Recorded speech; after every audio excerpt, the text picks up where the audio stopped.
6. Hago un sombrero hasta 3, solo hasta 3. Se va. Y 1, 2 y 3.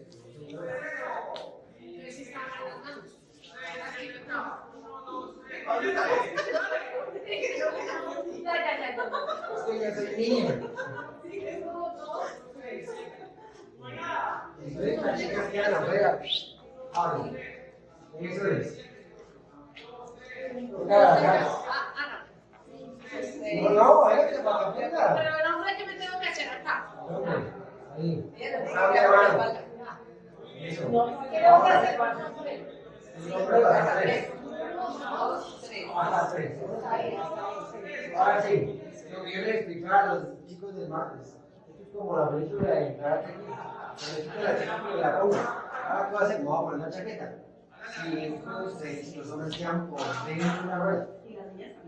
Ojo, para que vas a quedar ahí este lado. ¿Listo? Va, hasta ahí. Posición. Se va. Hasta 3. Solo hasta 3. Se va. Y 1, 2 y 3.